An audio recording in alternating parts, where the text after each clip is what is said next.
This is a story called Concussion. And this happened when I was a kid. I think 9 years old, 10 years old, something like that. And I'm with a buddy, a neighbor kid.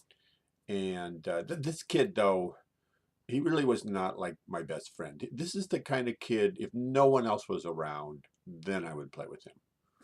Um, But if there were a bunch of other possibilities, I probably would not play with this kid. So it's that kind of relationship. Anyway, we're sitting on my porch, and there was this porch made out of, or like a railing made out of two by fours, uh, painted two by fours, and you could just sit on them. And we were like a corner, and I'm sitting on one of the top railings, and he's sitting on the other one. So we're like at a 90-degree angle. And we're just talking, having fun, just chatting, I guess. And all of a sudden, I'll probably make a smart ass remark, and he like pops me, with the back of his hand, and he hits me right on the chest. Not very hard, but I was not holding on to anything, so I just flipped over backwards and landed on my head on the sidewalk at the foot of the porch and knocked myself out. And I guess he freaked out, and he thought he'd kill me. So he just ran. He just ran home. So I don't know. I'm just laying there in a heap on the sidewalk for a while, unconscious. And my mom, she happens to look out the window, and there's her kid, her firstborn son, and he's just apparently dead. Laying there on the sidewalk. So she runs out, and I wake up. She's kind of patting my face, and we go in. And they were always worried. My parents were always worried about medical bills and everything. So like I never got rushed to the emergency ward or anything like that. But I think my mom called up the doctor or the doctor's nurse, and by then I was throwing up and everything, and they said, keep him awake, keep him awake, and finally, though, I guess it was like if I went to sleep, I would die, or some kind of thing. I don't know if that's even true, but that seemed to be my mom's idea. Anyway, so finally, I was indeed taken to the hospital, and they X-rayed my head. It turned out I had a fractured skull and a concussion. So they put me in a ward for children, and I can't remember, like maybe a dozen beds. I don't even think they have things like this, at least not here where I live. Um, but and nobody's in there but kids, and and I can't do anything. I'm just laying there. There's a sign on my bed that says they can't even raise my bed. I just have to lay there, and I lay there for, I don't know, maybe 6 days or something like that. There doesn't seem to be any treatment for a concussion or a skull fracture except laying there, which, and I'm bored to death, of course. And I get some visitors, a few visitors, and comic books. I remember the nurses were so nice to me. They scoured the hospital looking for comic books, and they would bring me big like stacks of comic books, and I would just devour these comic. I bet I read 200 comic books while I'm laying there in the hospital. And I remember the other kids in my ward, they did not have concussions or anything like that. They were almost always in there for tonsils.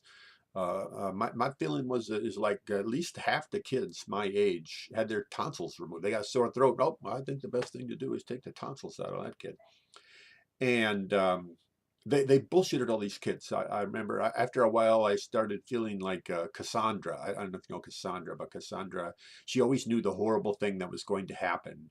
But her curse was no one would ever believe her. So what would happen is these kids, they would come in the evening, and their parents would be there, and everybody love, love, love. Oh, it's going to be so great. Don't worry. The operation will be in the morning. You'll get ice cream, and the kids their eyes would just light up about this ice cream. And I knew what happened. Those kids, they went off in the morning, and then they brought them back, and those kids were miserable. They were whimpering, and they were in pain, and their moms would say, "You want some ice cream?" And man, those kids never wanted any ice cream. And so, and I sometimes I'd kind of kind of warn them, it's not really going to be as nice as you think, oh no, no, because they believe their moms and dads, I learned an important lesson. Sometimes even the people that love you will promise you ice cream, and you better think twice about that promise. Eventually, I guess I recovered. In my family, everyone believed that the fact that I had cracked my skull, that explained quite a lot of stuff about me, really. Um, many years later, I was having lunch with a psychologist, and he had observed one thing about me at lunch, that you just never know what I'm going to say. If it comes into my head, it probably will come out my mouth. I don't seem to have a working internal censor, and which in some ways makes me kind of a fun person to hang out with, but in other ways, if you really care about political correctness and appropriate behavior, maybe I'm not the guy to hang out with. But uh, at some point, he suddenly leans forward and he says to me, "Did you ever have a head injury?" And I'm, kind of surprised, and I confess, yeah, I did in fact have a head injury when I was a boy. He says, impulse control. What? I say. He says, if you get a concussion, um, you may have impulse control problems that are persistent.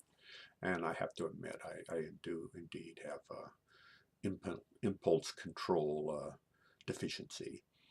I became a writer, storyteller, and sometimes I think, though, in many ways, it's good to have a good impulse control and to engage constantly in appropriate behavior. I don't think that's really true for artists. I think, in fact, we have to kind of push the envelope and be a little outrageous on occasion, and say things that decent people, respectable people, civilized people will not say, and yet we say them. So in the long run, I think that guy that knocked me over the porch and caused me to land on my head, maybe he did me a favor.